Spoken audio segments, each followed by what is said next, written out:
கேரளால இருக்கக்கூடிய எல்லாரும் அதிர்ச்சிக்குள்ளாயிருக்கு இந்த சம்பவம். அஃபான்ங்கிற 23 வயது பையன் தன்னோட ஓன் கேர்ள் ஃப்ரெண்ட் மட்டும் இல்லாம மொத்த குடும்பத்தையும் பாகுபாடு பார்க்காம அவனோட தம்பி இன்ஸ்டாகிராம்ல போஸ்ட் போட்டிருக்கான். ஆனா அவனையும் விடாம அத்தனை பேரையும் நினைச்சு பார்க்க முடியாத அளவுக்கு கொடுமையா தாக்குதல் நடத்தியிருக்கான். இதனால 5 பேர் இறந்து போயிருக்கிறாங்க. என்ன நடந்திருக்கு அப்படிங்கிறத நான் டீட்டெயிலா சொல்றேன். மறக்காம லைக் பண்ணுங்க. ஏன்னா, அப்போதான் நெறைய பேருக்கு இந்த ஒரு விஷயம் நடந்திருக்குன்னே தெரியும். ஸோ வாங்க வீடியோக்குள்ள போலாம். ஃபர்ஸ்ட்டு விஷயம் பிப்ரவரி 24, 2025 ஈவினிங் பார்த்தீங்கன்னா, வெஞ்சரம் உண்டு அப்படின்னு சொல்லக்கூடிய திருவனந்தபுரத்துலேருந்து ஒரு 1/2 அன் ஹவர் தள்ளி இருக்கு.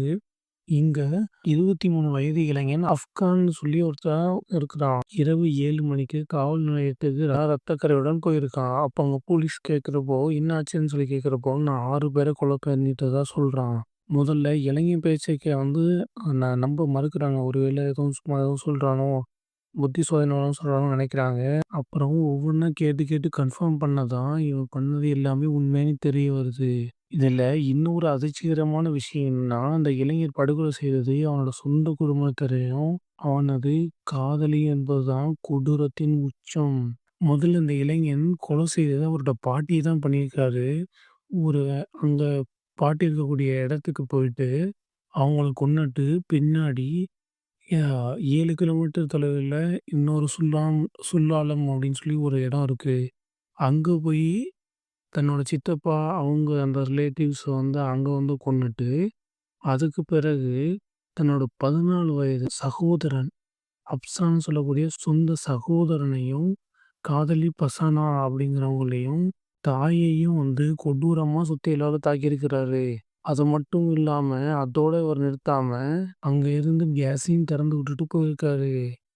இத்தனை கொலைகளையும் செஞ்சதுக்கப்புறம், ஒரு ஆட்டோவ பிடிச்சுட்டு வெஞ்சாரமூண்டு காவல் நிலையத்துல போய் சரணடைஞ்சிருக்காரு. அவரும் தனக்கு தானே விஷத்த அருந்திட்டு தான் அங்க போய் சரணடைஞ்சிருக்காருங்கிறது தான் ரொம்ப திடுக்கிடும் விஷயம். அஃபானின் காதலி பாசனா குடும்பத்தினர் தனது மகள் இறந்த செய்திய கேட்டு ரொம்ப அதிர்ச்சியில உறைந்திருந்தாங்க. பசானா கல்லூரிக்கு சென்றிருப்பதா அவங்க நினைச்சிட்டு இருந்த நேரத்துல, இப்படி திடீர்னு தான் பொண்ணு இறந்தத அவங்களால ஏற்றுக்கொள்ளவே முடியல.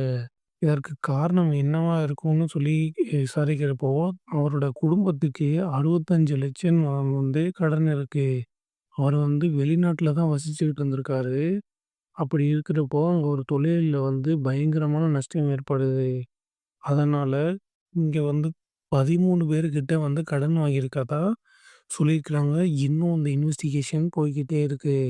இதுலருந்து நம்ம தெரிஞ்சுக்க வேண்டிய விஷயம் ஒண்ணு என்னன்னா, இந்த கிரைம் வந்து நடக்கிறது ஒரு பக்கட்டு இருந்தாலும், நம்ம குழந்தைங்களுக்கு ஃபினான்ஷியல் மேனேஜ்மெண்ட்ட கத்து தரணும்.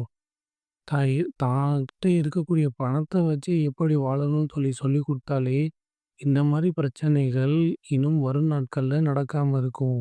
ஸோ, இன்னைக்கான வீடியோ தான். ஸோ, லைக் பண்ணி சப்ஸ்கிரைப் பண்ணிக்கோங்க. நாளைக்கு ஒரு வீடியோல சந்திக்கிறேன். Tata, bye bye.